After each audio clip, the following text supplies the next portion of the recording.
So since those tires are a little too muddy and all the wheat is wet, we're going to fix this header. This header met a fence post and broke a couple things, bent some stuff. So yes, that's what we're doing this morning.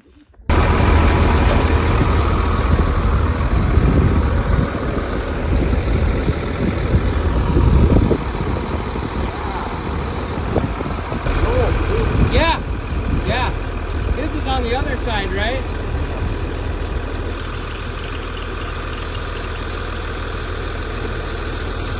Is that enough?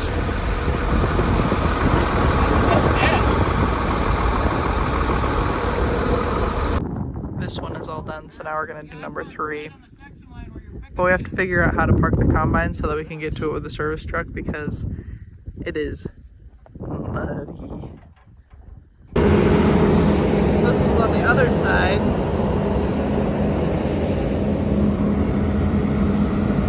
Yeesh.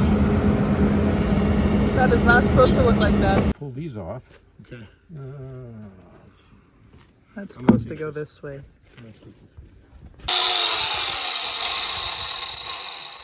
Is there 1,400 wires in there? I cut in 2 different places. The zoom. A little bit more, I think, right? Because it's going to come back. There you go. Beautiful. Come back too much? It went back in the, wouldn't have gone back in the, Keep going if you can. You might have to put it there. Now we need to go. Yep, the other way.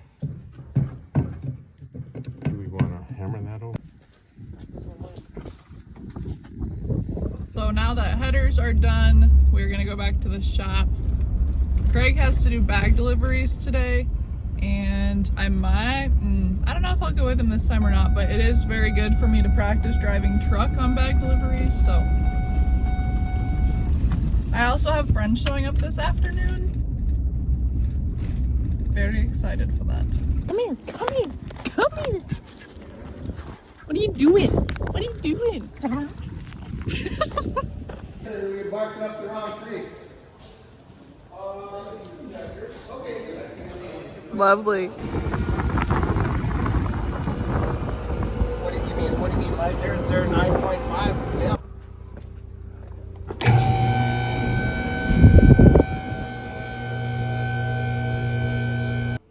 The first time we did bag deliveries and loaded the trailer, I was too scared to throw these straps. So there wasn't really many people around this time, and I was like, heck, I'll give it a try. And then I threw it, it landed in the middle, so the guy on the other side had to fish it out of the middle of the boxes because the wind was blowing. I don't throw it quite right yet. It's a form you have to learn, you know. But after you pull it over, you just pull it back, all the slack, and then loop it up and cinch her up. But I think it's fun. I definitely won't be able to throw over hay bales yet, but for right now, throwing it over bags is perfectly fine.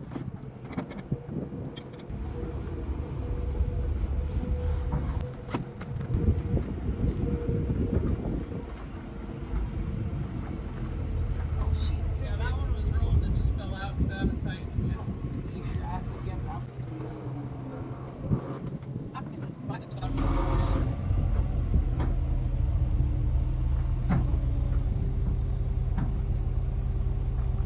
Got Mr. Operator on his phone here.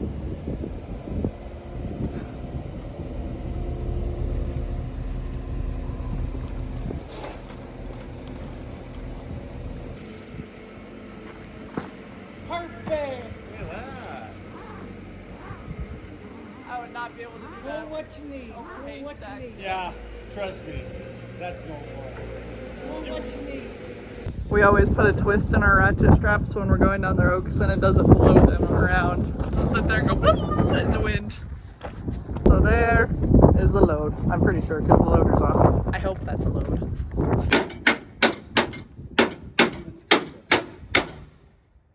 That holder just kind of bent itself. Yeah. All the rest of those are back there.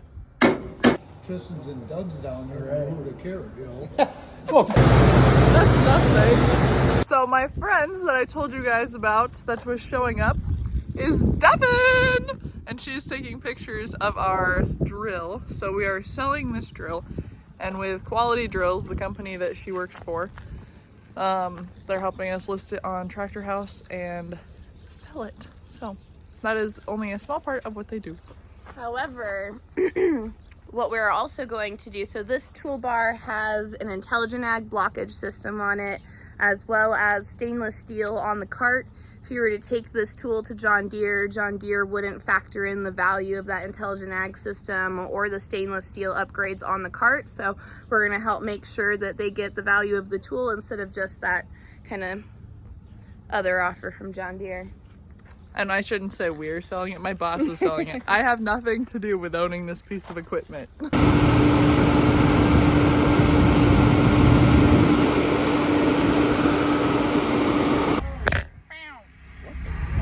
That's inside. That's not inside. Yeah, maybe so.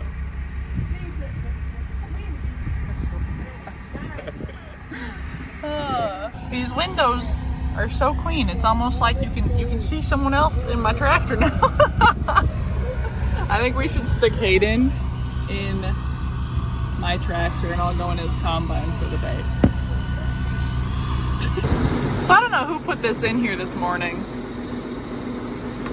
but someone put this book on my steering wheel. Jeepers. It is Sunday, I'm pretty sure it's the 27th, and we are gonna get rolling again. Hopefully the stuff that got rained on Thursday is dried down. On Friday, we did not do much of anything. Saturday, I helped with the cut, and now it's Sunday, so we're gonna move to the next field and get whacking, and I think this is one of our biggest fields that we're going to, and I have my drone today. Out. Oh yeah.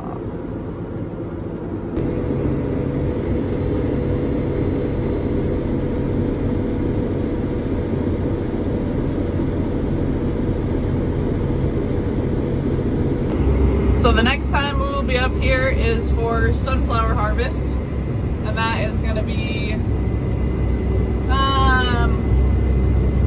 a couple weeks. One of my favorite parts about harvest up here is moving, honestly. And I love everything about harvest, but when you move, I don't know, I just get like goosebumps on my arms because it's like we're just taking 6 combines down the road with all their headers attached, and it just, I think it's cool. It's exciting to me. So this is one of my favorite parts, and I just stare at them and I'm like, ah, how cool is that? It's one of those things where you got to experience it to know it. And it's something that I wish everyone could experience, is like the confidence of operating equipment down the road, because I didn't start out with that. I remember the first time I drove a tractor on the road, it was down in Oklahoma, like a big tractor. You know, I've driven like 40-20s down the road before that, but I was so scared. And now it's just like operating a car. This is actually the field that I showed up to help plant. So the last couple of years, the day I showed up, I helped Matt finish seeding what Tristan is cutting right now. So that's pretty cool. All of the stuff before now, I wasn't here to help seed. So they got started like the first week of May. I got here like the second week of May-ish. So it's just a cool feeling. Since the field that we're in is so big, we do it in chunks. So we will do, with our 4 combines, a chunk, and then Hayden and Shanna will do a chunk, and we'll just keep doing chunks until all of it is chunked and done. So like I'm following Dennis and Craig through a chunk break off. Craig is up, they're having some feeder house problems right now. And then you can see Hayden or Shanna all the way down there. And then Dennis is behind me, also in his feeder house, but I think he got his figured out. And it was actually Dennis that got me this little book. So that was funny. The book just made me cry. Oh my gosh. It's called Emma's Pet, and it talks about this little bear trying to find a pet because she wants a pet, and her mom told her she already has a pet and she wanted something cuddly and fluffy, so it went through all these animals that weren't cuddly and fluffy. And at the end, hold on, I'll show you, it's so cute. So like she brings home a dog and she's sad and she starts to cry. And then Emma saw the biggest, softest, cuddliest thing she had ever seen. And it was her father. Oh, that just got me teary-eyed. I need to call my dad. Sheesh. Oh, there's Doug. Doing the same thing. It's really wet this morning. So that's why it's such an issue, because some of the wheat is laying down. You get down, they catch that up. And then the mud's like, bam! Well, I haven't recorded a lot today because we've just been chunking things out. Everyone's been kind of dealing with their headers and trying not to plug those up. And we've been loading trucks, filling bags, but I have to search in the service truck to see if Dennis, well, not if Dennis, but Dennis is missing one of his reel teeth. And that's not the sickle section, it's like, you know, one of the teeth on the reels. So I think we have some in the service truck, but I'm gonna check really quick because we don't have them in our grain carts. They don't have them in their combine boxes because it's not a frequent thing to need. Okay, we got lucky. All these reel teeth were in here. They're in the bottom shelf by the skid plates. And they were wondering if we had screws, and the bag of screws is in the bag with the reel teeth, so this is perfect. All right, so this little screw is gonna go right in here. And I'm just gonna screw that in. And I'm sure Dennis has the tools to put that in there. But I'll grab one just in case. Well, I got back on the radio, told Dennis I had a reel tooth and the screw, and he said he wants more. Oh, so we're gonna go grab some more. And Ross just pulled up. I love it when combine drivers cut out nice big areas for you to turn around in. Ah, perfect.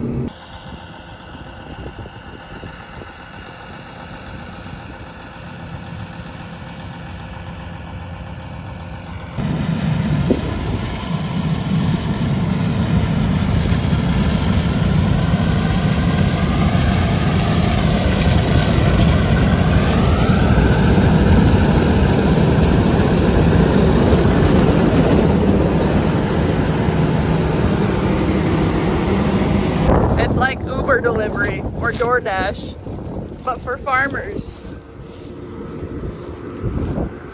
Here you go. Yeah.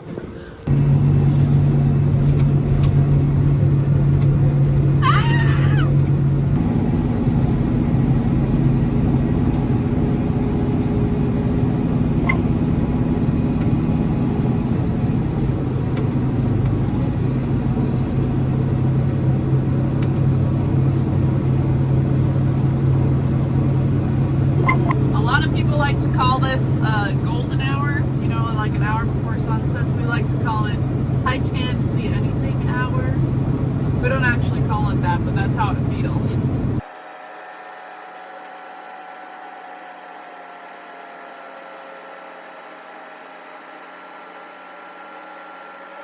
See, this is probably not good because that guy just popped out of the dust. Ay, ay, ay. It's like worse than fog.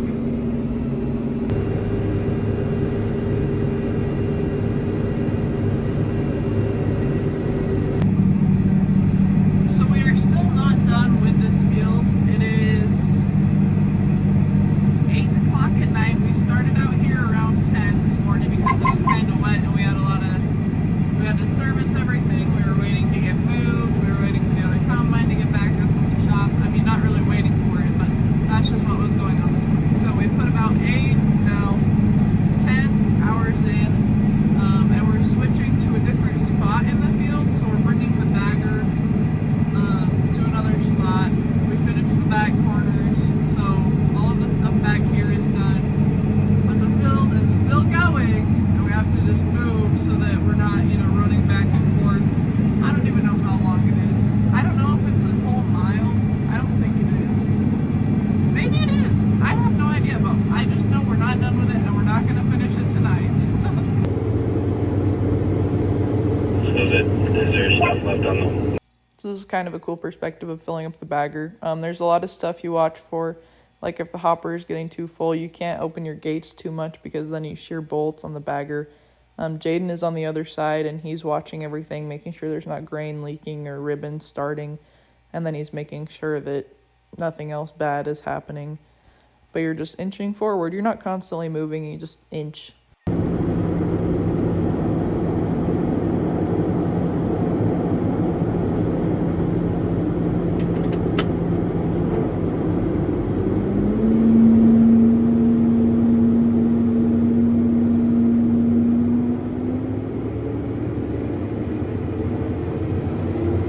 Going through this field in the dark sucks because it is full of washouts, and then you forget where the washouts are and where all the bad spots were that you saw in the daylight, and they're just random, like they just pop up. So, you know, once a hill curves down, you kind of gotta watch out for one. And most of the time I just follow the heavy tracks, but even in the dark, those are kind of hard to see sometimes. So we moved the bag site, started the bag.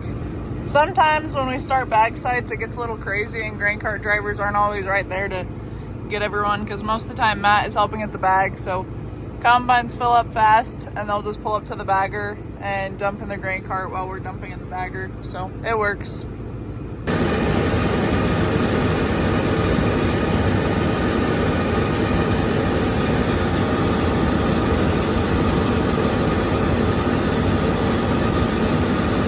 I lost the light game last night. I cannot lose it again. So my lights are not going on until everyone else's are. I have to beat Shanna, because she always wins.